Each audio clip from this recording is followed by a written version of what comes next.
Hey everyone, and welcome to FinTech.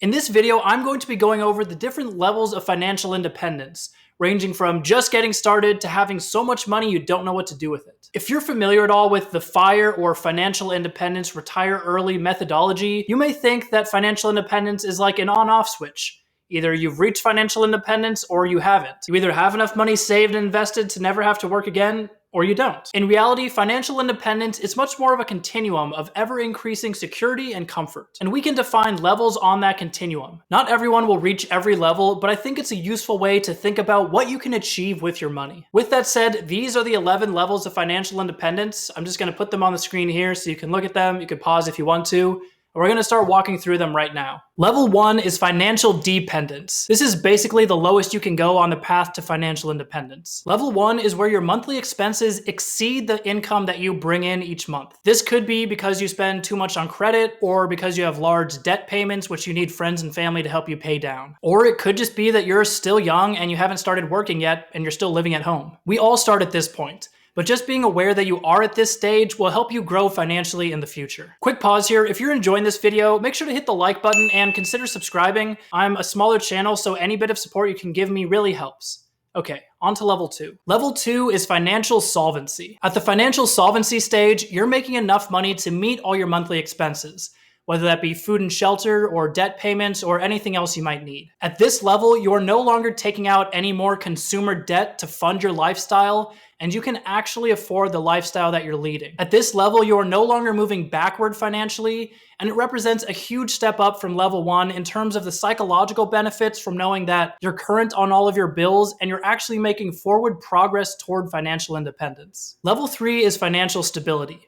At this point, you're still making enough money to cover your monthly expenses, but you've also had enough time to save up an emergency fund to cover any unexpected expenses that might come up and derail you financially. Now, the normal recommendation is to save 3 to 6 months worth of your expenses in an emergency fund. But if you have a large amount of high interest debt like credit card debt, it may make more sense for you to save up just 1 month's worth of expenses in an emergency fund and focus on paying down that debt for now. Which leads us into level 4. Level 4 is freedom from debt. Now, this level could mean that you literally paid off every debt that you have, but I like to define it as you've paid off any debt that is hurting you financially. This would be any debt which has a high interest rate like credit cards or personal loans or certain kinds of student loans. And it could also be any kind of debt you have which you're not using to make yourself more money. So for example, if you have a mortgage on a rental property and that property is actively bringing you in more money, it might make sense to keep that debt around. On the other hand, if you take out a bunch of debt to buy a nicer car than you would have otherwise,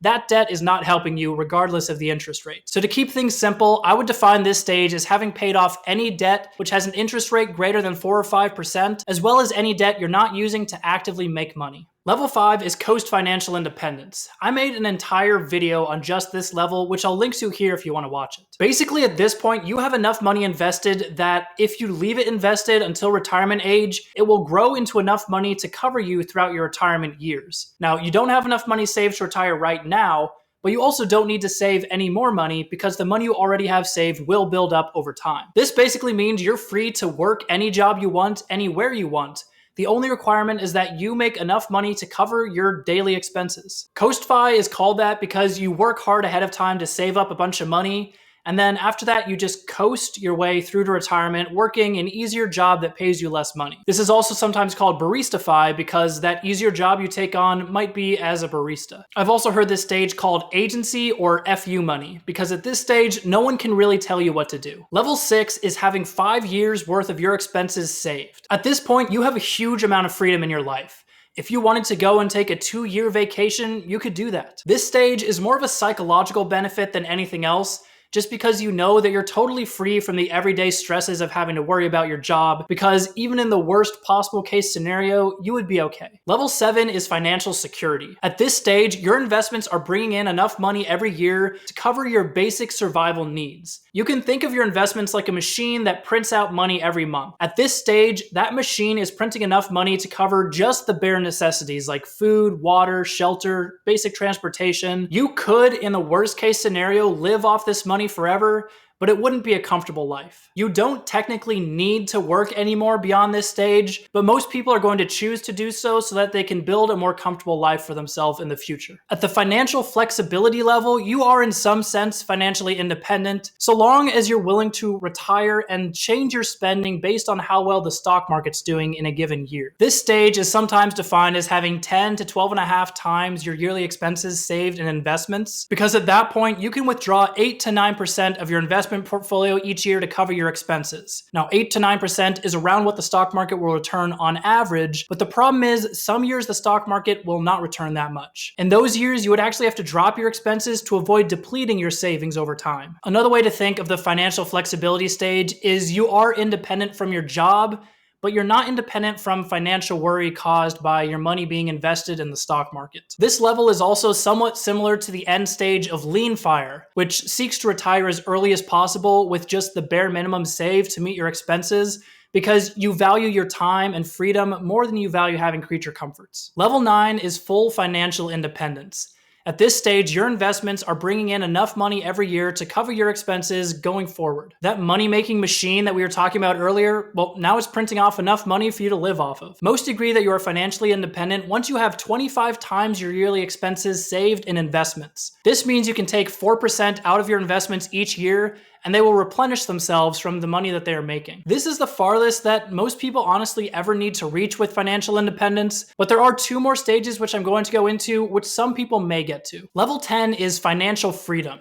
At this stage, your investments are continuing to throw off enough money that you can live off of, but they're also producing extra income on top of that, which you could maybe spend on meeting other life goals or gathering other luxuries for yourself. For example, you could go on some kind of lavish trip across the world, which you've always been dreaming of. Or you could use the extra money to start a charity. What's important about this stage is you're making more money than you actually need, meaning that you can use that extra money to accomplish other life goals that you wouldn't have while actually working and producing income. At the final level, financial abundance, you are producing so much money that you literally don't know what to do with it. You can meet all of your needs and pretty much buy anything that you want. And actually spending all the money becomes just a chore in and of itself. This is the stage where you can be the cool aunt or uncle who buys really cool Christmas presents because the only thing to do with your money at this stage is to help others and give it away, or to try to build up your wealth over time to maybe leave a legacy to someone else. Really, you get to decide what you're gonna do with your money if you ever get to this stage. So that was a full walkthrough of the 11 levels of financial independence. And hopefully that gives you some guidance on your own journey toward financial independence. But you might be asking yourself, okay, that's all well and good that I have the levels laid out, but how do I actually reach those levels? Well, I made a full video on that topic where I go into more detail, which I'll link to here, but I can also give a quick example right now. The goal of financial independence is to invest your money so that it makes money for you while you sleep. This is kind of like the money printer analogy I used earlier. You want to save your money into investments so that those investments can produce income for you to live off of. So how do you know you have enough money saved, and how do you actually reach that point? Well, here's a quick example. Let's say you make $50,000 a year and you're able to save $20,000 of that, meaning that your expenses are around $30,000. Now, to keep this example simple, I'm going to cut out all taxes, but those are going to be a big factor in real life. That means that right now, every year you spend $30,000, and we're going to expect you to spend $30,000 every year going forward in the future, with slight increases to account for inflation. So in order for our investments to pay us $30,000 in retirement, we need to save 25 times that amount in our investments, or $750,000. So if we use a compound interest calculator, we can see that if we save $20,000 a year, or $1,667 a month for 20 years, and we use a 7% interest rate, which accounts for both inflation as well as the gain you'll get in the stock market, we will have $820,000 saved, which is enough money that we can live off that forever just based on the interest it throws off. Hopefully that example, along with the 7 levels that I listed out earlier, can help you kind of plan out your own journey toward financial independence. So if you are working toward financial independence, let me know what level you're at in the comments. With that said, I hope you enjoyed this video. If you did, make sure to leave a like. And if you don't want to miss out on any future videos, make sure to both subscribe and hit the notification bell. I'll see you next time.